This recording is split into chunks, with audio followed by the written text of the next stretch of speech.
هەولێر و بەغداد دوای چەندین کۆبنەوە لەسەر پرسە گرنگەکانی وەکو دۆسەی نەوت و بەشە بودجێڕێم نەگەیشتون بە ڕێکەوتن بۆ گەیشتن بە چارەسەر و کۆتایە هێنان بە کێشەکانیش بەشێک لە پەرلەمانتارانی کوردستان تاکید دەکەنەوە گفتوگۆکان لە نێوان هەردوولادا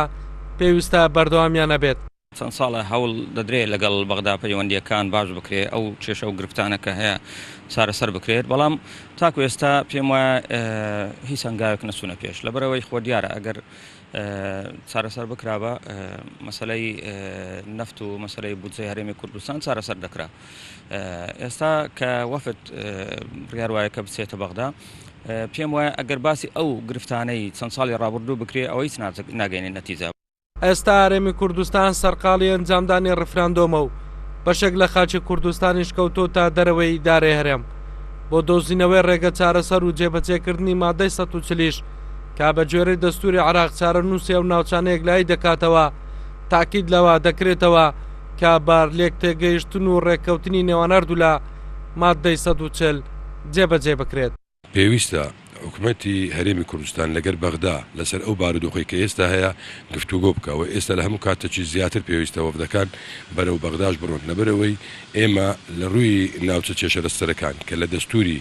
عێراق چەسپاوە کە پێویستە ئەو ناوچانەی کە پێشتر کێشەی لەسەر بۆ ئەمڕۆ کە ئێمە بە خوێنی پێشمەرگە کە ئەو کاتی کەتە دەست تیرۆریستانی داعش و ئێمە توانیتمان ئەو سنوورانە پاکەینەوە پێویستی بە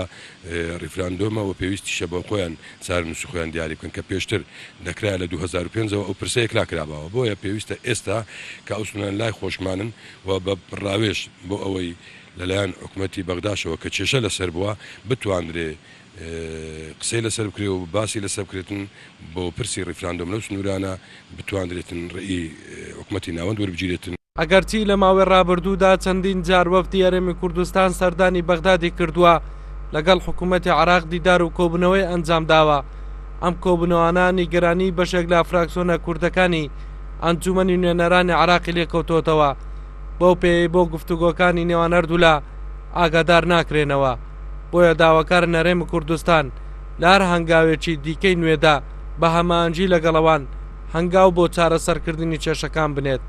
ئەلگۆرد ئەحمەد، کورسات نیوز، هەولێر.